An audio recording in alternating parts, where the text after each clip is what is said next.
여러분 이 작가들의 페르소나라는 것이 있죠. 그러니까 작가의 주제의식이나 관점을 한 인물 안에 담고 있는 겁니다. 그러니까 인물의 말과 행동 혹은 관점의 변화를 통해서 그가 무엇을 독자들이 말하고자 하는지가 전해지는 거죠. 지금 전쟁과 평화로 세계관 교육을 하고 있죠. 그러면 톨스토이의 페르소나는 다양한 사람을 통해서 구현이 되고 있습니다.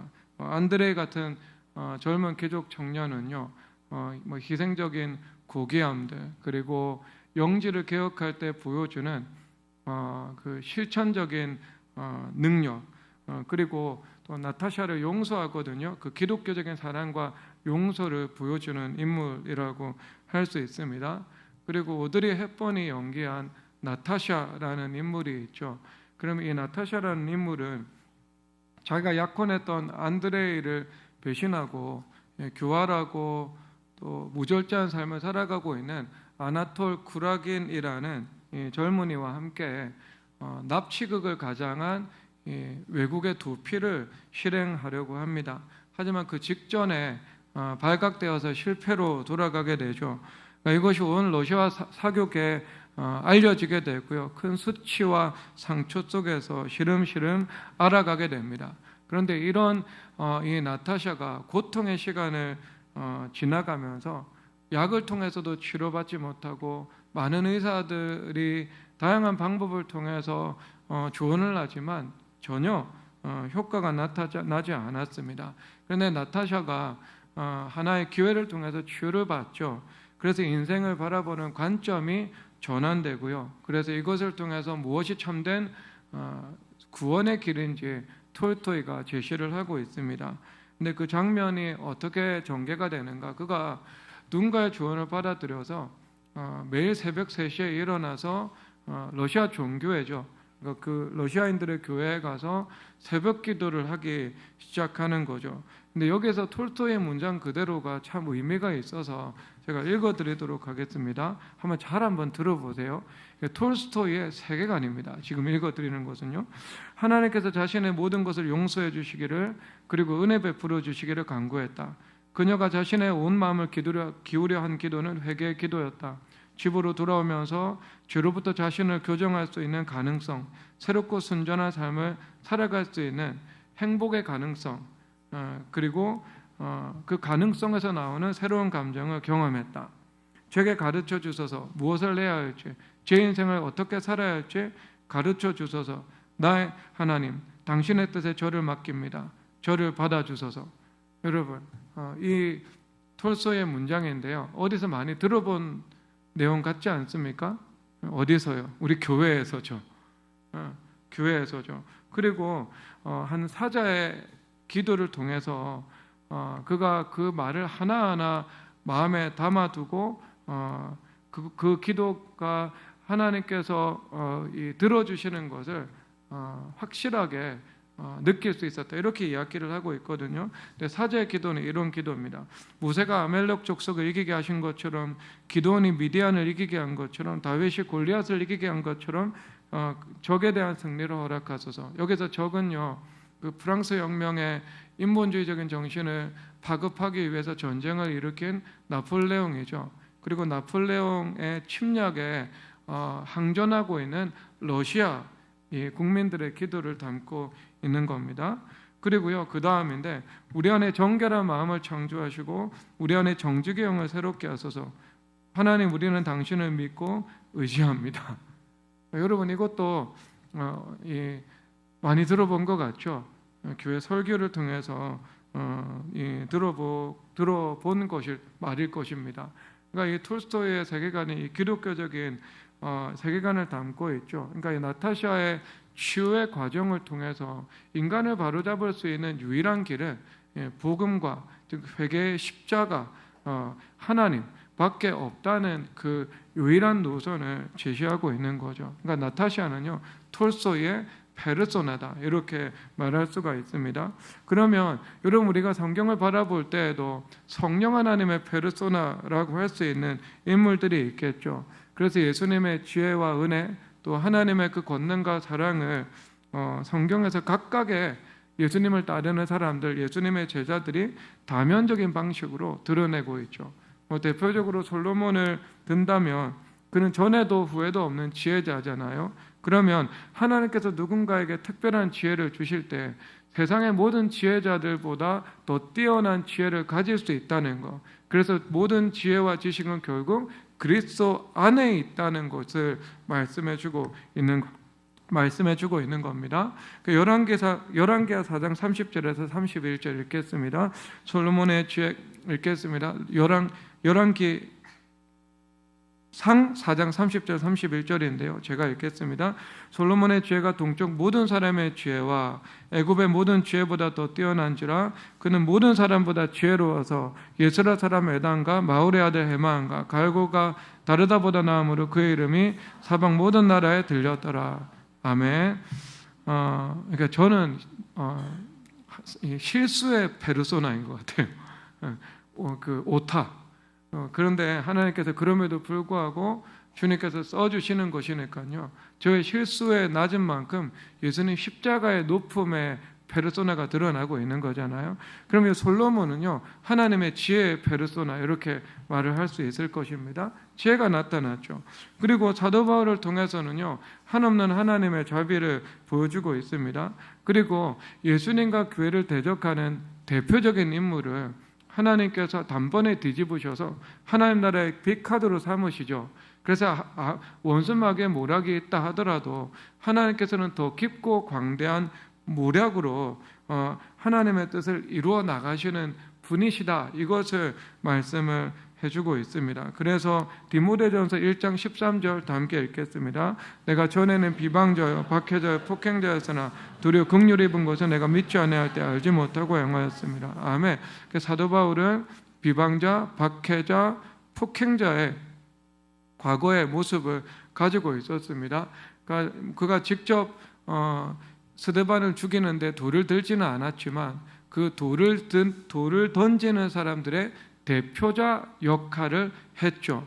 그러니까 옷이 사울의 발 앞에 있었으니까 사실상 그 돌 던지는 임의의 사형 집행의 지휘자 역할을 한 사람이다. 그러니까 가장 큰 스데반의 죽음에 책임을 가지고 있는 사람이다 라고 할 수 있을 것입니다. 그런데 그를 하나님께서 어떻게 쓰셨는가? 디모데전서 1장 12절 다 함께 읽겠습니다. 시작. 나를 능하게 하신 그리스도 예수 우리 주께 내가 감사하며 나를 충성되이 여겨 내게 직분을 맡기심이니. 아멘.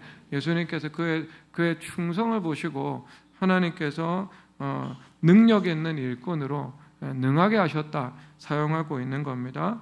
사도 바울도 그런 하나님의 지혜의 한 단면을 드러내고 있죠. 그리고 마리아를 통해서도 분명히 그 영성을 드러내고 있습니다. 마태복음 26장 13절 다 함께 읽겠습니다. 내가 진실로 너에게 이르노니 온 천하에 어디서든지 복음이 전파되는 곳에서는 여자가 행한 일도 말하며 그를 기억하리라 하시니라. 아멘. 여러분, 성경은 정확무한 하나님의 말씀이죠. 성령 하나님께서 성경의 저자가 되십니다. 그런데 성육신하신 예수님께서는 이 장면 하나를 지목하시면서 이것은 내 이름이 전파되는 모든 곳에서 기억될 것이다 라고 말씀을 하고 있죠. 그러니까 이것을 들은 예수님의 제자들이 하나님의 말씀을 기록하는 데 쓰임을 받을 때 이것을 상기해서 성령 하나님의 영감으로 그대로 기록하고 있죠. 예수님께서 이런 방식으로 직접 말씀하신 것은 이 구절이 이 사건이 유일하거든요. 그러면 이것은 하나님의 어떤 특별한 생각을 담고 있다, 이것을 말씀을 하고 있는 거죠. 요한복음 12장 3절입니다. 읽겠습니다. 마리아는 지극히 비싼 양료고 순전한 나드 한 근을 가져다가 예수의 발에 붓고 자기 머리털로 그의 발을 닦으니 향유 냄새가 집에 가득하더라. 아멘. 그러니까 톨스토이에게 나타샤가 중요한 것처럼 예수님에게도요, 이 마리아가 그만큼 귀중하다는 것을 말씀을 하고 있는 거죠. 그런데 그가 여기서 향유옥합을 깨뜨렸다라고 말씀을 하고 있습니다. 그런데 가룟 유다가 이때 비방하고 나오죠. 5절 다 함께 읽겠습니다. 이 향유를 어찌하여 300데나리온에 팔아 가난한 자들에게 주지 않았느냐. 아멘. 300데나리온은 여러분 많은 설교를 들어봤을 것입니다. 한 데나리온은 노동자들의 1당입니다. 그러니까 지금 기준으로는 10만 원이죠. 300이 1당입니다. 그런데 그것을 비판을 하고 있는데 그 비판의 중심의 의도가 무엇인가? 그것은 탐심이다, 적시를 하고 있죠. 그러면 이건 우리 세상에서도 볼 수 있는 모습이지 않습니까? 성도들이 주님 앞에 11조를 드리는데요, 세상에서는 성도들이 11조 드리는 것을 비판합니다. 근데 여러분, 하나님의 관점에서 생각해 보세요. 예수님의 관점에서는 이게 얼마나 개그 콘서트 같은 일이겠어요? 예수님을 사랑하는 그 성도들을 예수님 앞에 드리고 있는데, 드리지 않는 사람이 예수님을 사랑하는 사람, 예수님께 드리고 있는 사람을 비판하고 있는 겁니다. 그러니까 창조주 하나님의 관점에서 보면 이것보다 넌센스는 없겠죠. 주님의 관점에서는요. 그러니까 그 배후에 있는 그들의 법리가 무엇인가? 이것은 탐심이다. 그들의 탐심 때문에 사실 이런 행동을 하는 사람들을 비판하는 것이다, 이렇게 말을 하고 있습니다. 여러분, 요즘 제가 프란시스 베이컨의 저서를 좀 계속 읽고 있거든요. 지금 이 시중에 나온 건 2권인데 그 중에 한 권 읽고 나머지 한 권은 이후에 읽을 생각입니다. 근데 그의 저서에서 이렇게 이야기를 하더라고요. 율법의 시대에서도 의무의 제사만 있는 것이 아니라 자유의지에 따른 제사도 있었다, 이렇게 말씀을 하고 있죠. 그러니까 전자는요, 우리가 일상적인 의무라면 후자는 자원하는 마음에서 드러난 것이다, 이렇게 말씀을 할 수 있겠죠. 그래서 성경에서 보면 속죄제, 속건제, 화목, 속죄제, 속건제, 번제, 그 다음에 처절매 11조, 이것은 의무 제사였고요. 그리고 그것을 제외하고 화목제 같은 거는요, 자원제의 영역이었습니다. 그러니까 이 여인의 제사는요, 하나님 앞에 특별히 향기롭게 올라간 이유가 무엇인가? 그것은 자원제의 영역이었기 때문이다 라고 말을 할 수 있는 겁니다.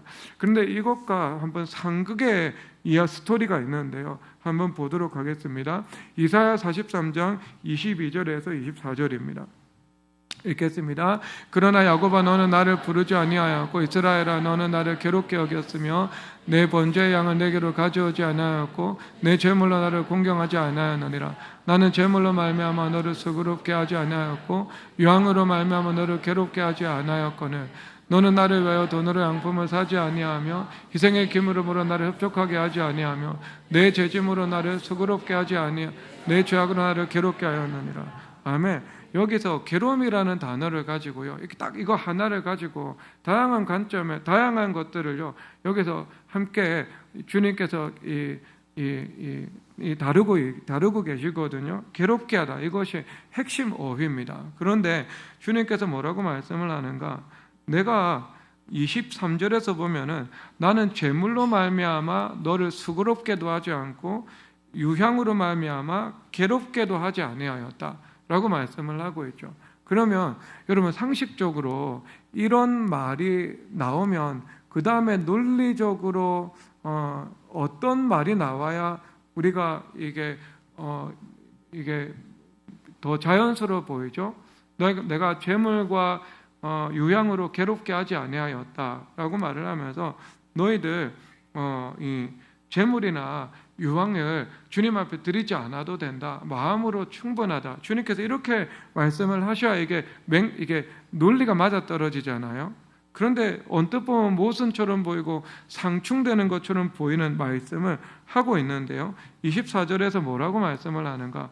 너는 나를 위하여 돈으로 향품을 사지 아니하며 희생의 기물로 나를 흡족하게 하지 않았다, 이렇게 말씀을 하고 있는 거예요. 그러니까 나는 너에게 유향과 제물로 괴롭게 한 바가 없다. 그런데 너희들은 유향과 제물로 나를 공경하지 아니하였다, 이렇게 말씀을 하고 있는 거죠. 여러분, 이 두 가지는요, 서로 우리가 언뜻 보면 모순으로 보이는 거잖아요. 아니, 주님께서 그 제물과 유향을 가지고 오라고 말씀하시면서 괴롭게 하지 않았다고 말씀을 하시고, 괴롭게 하지 않았다고 말씀을 하시면서 유향과 제물을 가지고 오지 않은 것에 대해서 주님께서 책망하시면 어떻게 하냐 라는 말이거든요. 그런데 그것은 우리가 언뜻 봐서 그런 것이고요, 그러니까 여기에 내포되어 있는 하나님 중심의 관점은 무엇인가? 그것은 하나님께서 우리에게 유향과 제물을 요구하시는 것은 그것은 우리를 괴롭히는 것이 아니다라는 관점인 거죠. 그렇죠. 괴롭히는 것이 아니다. 하나님께서 우리를 괴롭히기 위해서 주님께서 의무제사와 자원제사를 주님께서 말씀하셨겠습니까? 아니죠. 그것은 은혜인 것입니다. 하나님께서 우리에게 베푸신 은혜이다. 이것을 말씀을 하고 있습니다. 여러분, 이것을 한 차원 좀 높여서 보도록 하겠는데요. 욥의 인생을 봐야 되겠습니다. 왜냐하면 오늘 주제가 비욘드 메터리얼이잖아요. 물질 그 너머에 있는 관계입니다. 이게 핵심 주제인데 여러분 기억하시고 보겠습니다. 욥기 1장 16절 보겠습니다. 그가 아직 말하는 동안에 또 한 사람이 와서 아뢰되 갈대아 사람의 새 무리를 지어 갑자기 낙타에게 달려들어 그것을 빼앗으며 칼로 종들을 죽였나이다. 나만 홀로 피하였으므로 주인께 아뢰러 왔나이다. 아멘. 여기서 하나님께서 욥으로부터 물질적인 모든 것을 다 가져가셨습니다. 그렇죠.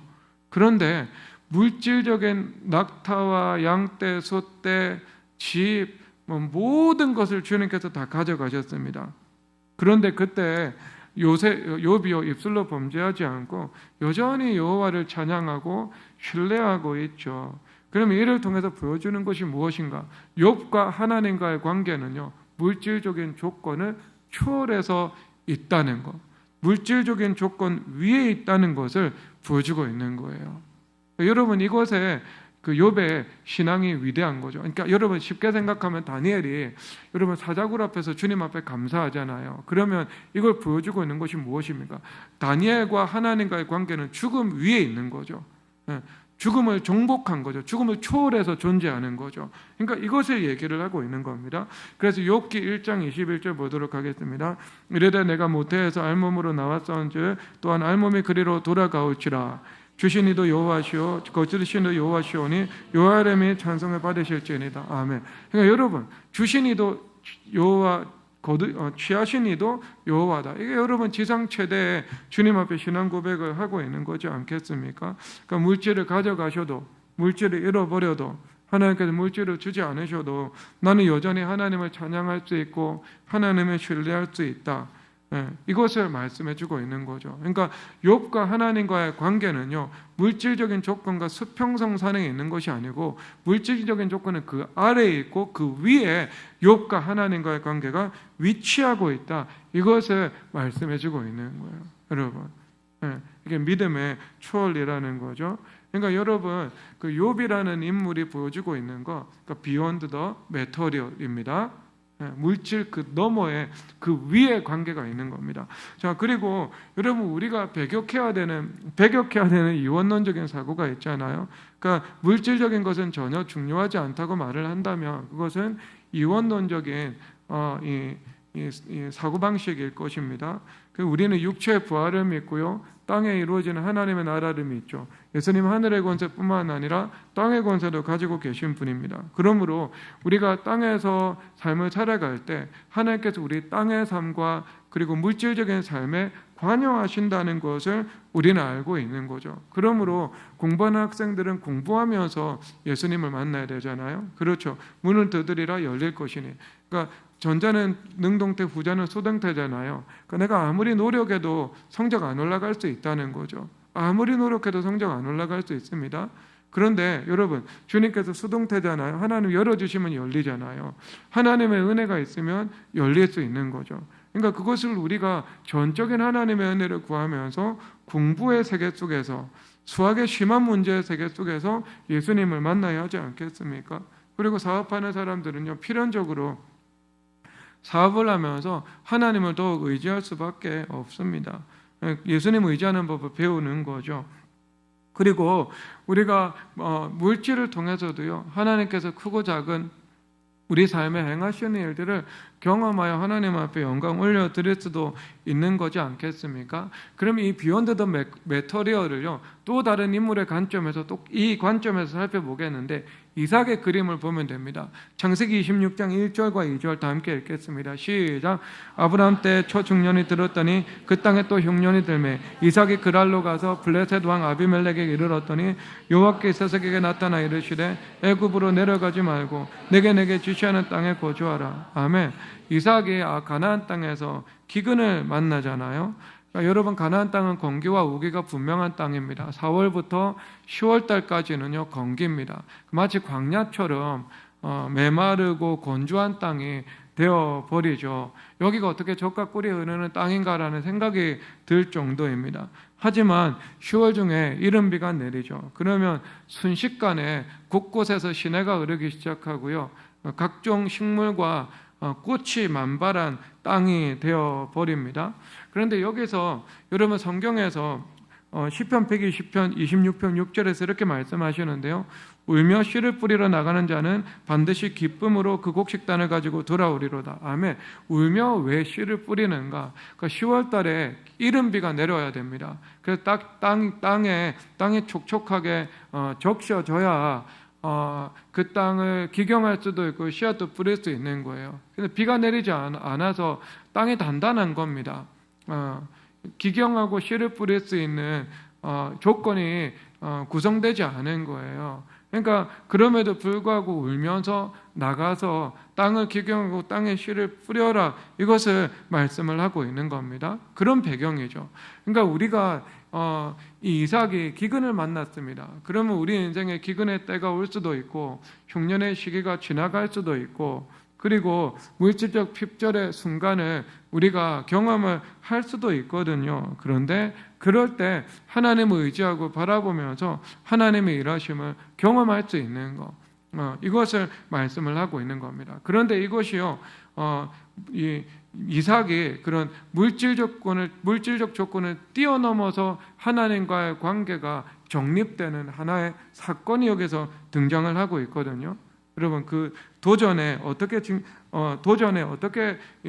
감당을 하냐 하면은 이 가나안 땅을 떠나서 애굽으로 가려고 했습니다. 그런데 하나님께서 애굽으로 가지 말고 가나안 땅에 머물라고 주님께서 말씀하셨습니다. 기근의 땅 그대로요. 그러면 애굽이라는 것 자체는요, 세상을 상징하고 있는 거잖아요. 그러니까 이 말씀은 세상과 하나님의 말씀이 대립 구도 속에서 우리 삶 속에 주어질 때가 있다는 겁니다. 그럴 때 세상을 선택하냐, 말씀을 선택하냐라는 거죠. 선악과라는 것과 하나님의 말씀이 대립 구도로 주어질 때가 있다는 겁니다. 그럴 때 선악과를 선택하냐, 순종을 선택하냐라는 겁니다. 내가 물질을 얻기 위해서는 인본적이고 세상적인 방법을 선택해야 될 때가 있다는 겁니다. 그럴 때 이것이 인본주의고 이것이 세상적인 것이고 이것이 죄악된 것이기 때문에 물질을 내려놓고 하나님과 하나님의 말씀을 붙잡을 수 있느냐 하는 문제인 것이죠. 그러니까 여기서 여러분 순종을 선택하는 거죠. 그렇죠? 여기서 순종을 선택하고 하나님의 말씀을 선택하고 신본주의를 선택하고 이런 여러분 시험대를 통과하지 않고서 그 물질적인 얽매임에서, 탐심의 얽매임에서 풀어짐을 경험할 수 있는 사람은요, 단 한 사람도 존재하지 않습니다. 아브라함도 이 시험을 통과했습니다. 그리고 이삭도 이 시험을 통과했습니다. 여러분, 이 시험을 통과하지 않고서는요, 하나님과의 관계가 절대로 격상될 수 없습니다. 격상될 수 없는 거죠.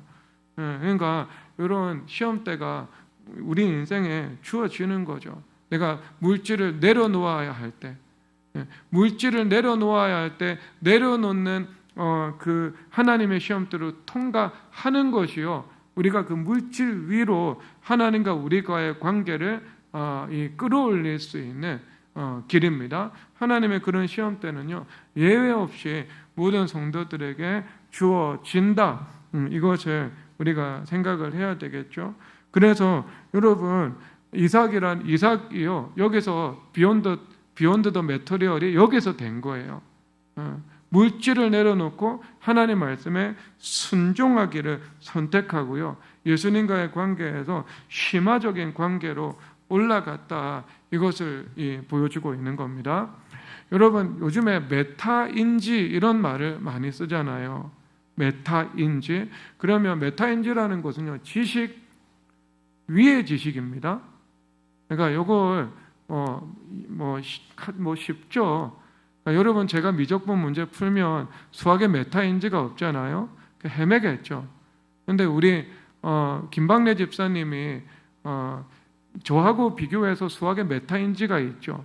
그러면 똑같은 수학 문제를 자유자재로 다스릴 수 있게 되는 거잖아요. 그렇죠. 메타라는 것은요 무엇인가? 다스린다. 이것을 이게 내포하고 있는 겁니다. 그러니까 지식을 다스리고 지식을 자유자재로 활용할 수 있는 것이 메타인지라는 거죠. 그러면 예를 들어 메타 존재라는 것도 말할 수 있겠네요. 그러면 존재 위의 존재라고 할 수 있겠죠. 그래서 우리라는 존재에 대해서 그 목적과 의미를 교정할 수 있는 존재. 예. 그러니까 그런 존재는요, 하나님 한 분 하나님 외에는 이 세상에 존재하지 않는 겁니다. 그래서 하나님께서 위에서 모든 인류를 다스리는 것, 이것을 말씀을 하고 있는 겁니다. 그러니까 우리가 물질이라는 것은요, 비욘드 더 매터리얼이 되지 않으면은요 절대 다스릴 수가 없습니다. 물질의 시험이 있다는 거. 한 물질 앞에서 내가 물질을 내려놓고 하나님의 말씀에 순종하고 예수님을 따라갈 수 있느냐? 여러분 이 대립 구도 속에서 예수님과 말씀과 하나님의 뜻을 선택해서 따라갈 수 있는 사람만이 물질의 시험을 뛰어넘은 사람이고요. 뛰어넘었기 때문에 물질보다 메타의 위치에서 그 위의 위치에서 다스려 나갈 수 있는 사람이 되는 거죠. 그러니까 여러분 이 물질이라는 장벽 속에서 이것을 뛰어넘지 못하면은요 하나님과의 관계가 심화 관계로 결단코 들어갈 수는 없습니다.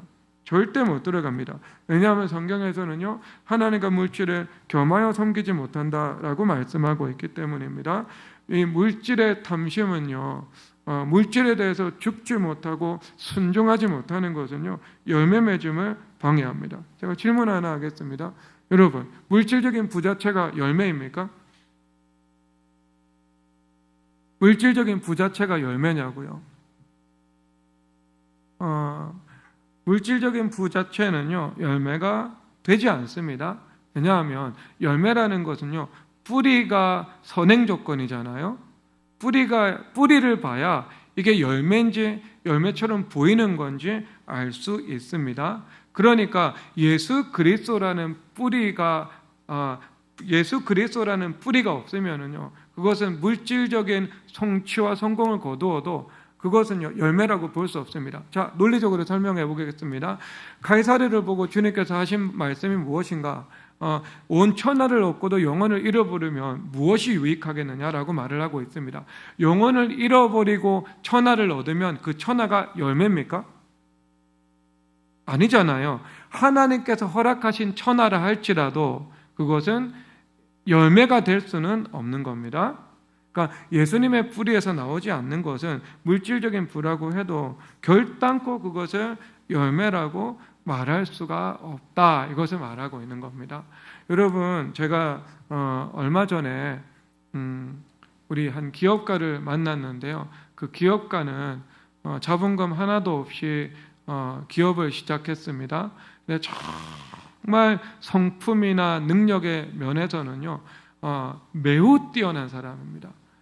매우 뛰어난 사람입니다. 그리고 현재 그 기업의 가치가요 10년 만에 1,000억, 900억 정도의 가치가 됐습니다. 그러니까 사람들에게 자기가 오직 자기의 신용으로 50억을 투자받았고요. 그리고 그 기업이 얼마 전에 감정평가를 받았을 때 약 900억 정도의 가치가 있다라고 평가를 받았어요. 그런데 여러분 제가 시작할 때도 그분을 알고 있었고 그리고 10년이 지난 지금도 그분을 알고 있거든요, 거의. 근데 요즘에는 제가 만나서 대화를 하면서 영적인 것과 예수님에 관한 이야기가 들어갈 틈이 없다. 너무 견고한 아성이 구축이 되어 있다라는 것들을 느낄 수가 있었습니다. 그리고 또 느낄 수가 있었고요. 그리고 또 그 삶 자체가 이게 추천해 줄 만한 어떤 삶의 어떤 타임라인이 아닙니다. 타임라인이요. 그러니까 그렇습니다. 여러분, 제가 그분을 보면서 제가 무엇을 느꼈는가? 내가 우리 교회 성도를 정말 잘 양육하고 있다. 이걸 느꼈고요. 우리 장로님들 이 더디지만 열매 맺는 일이 참 백향목처럼 종려나무처럼 더디게 나타나고 있지만 정말 내가 우리 교회 장로님들을 의의 길로 바른 길로 예수님께서 기뻐하시는 길로 인도하고 있구나라는 것들을 너무 깊이 깨닫게 되었습니다.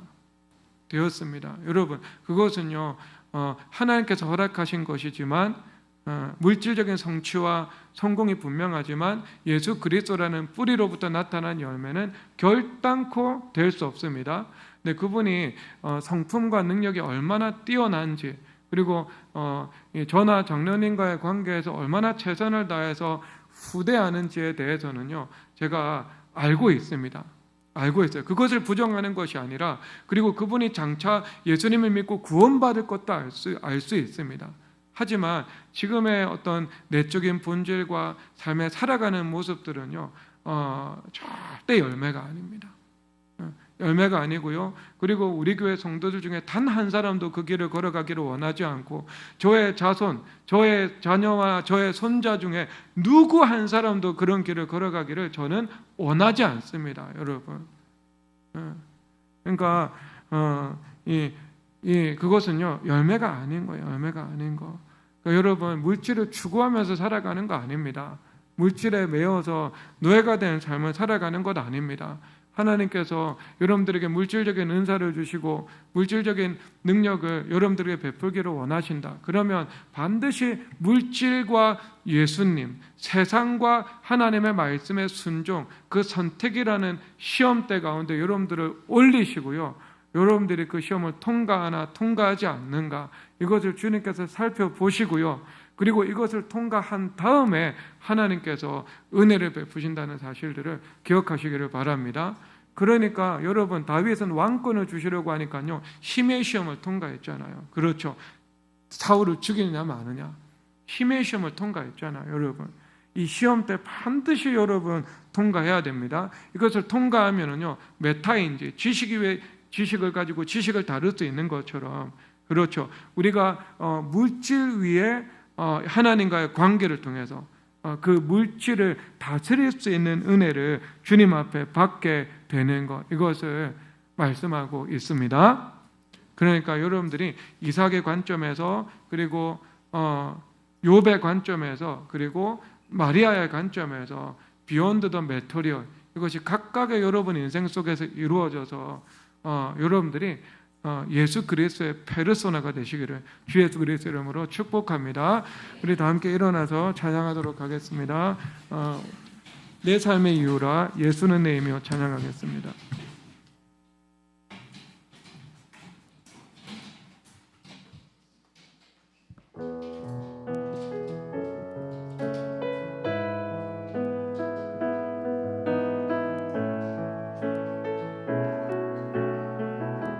예수는 내 힘이요, 예수는 내 힘이요, 나의 기쁨, 내 참 소망, 그 이름의 생명을 내 삶의 이유라. 내가 사나 죽으나 내가 사나 죽으나 그 이름을 위하여 내 모든 것 다 드리리. 나를 받으소서. 오직 주만 따라갑니다. 오직 주만 따라갑니다. 오직 주만 높이 받으소서.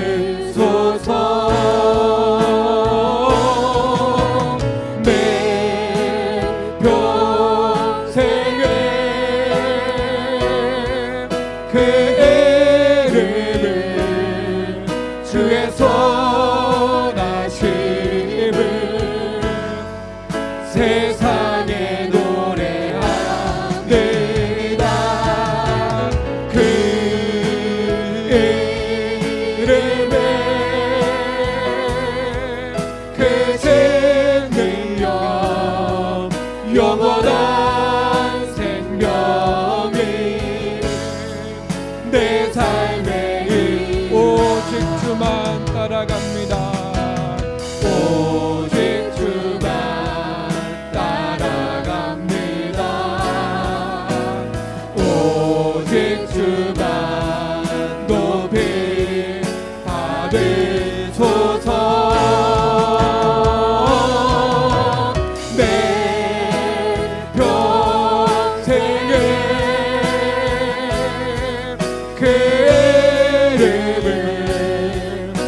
주의 선하심을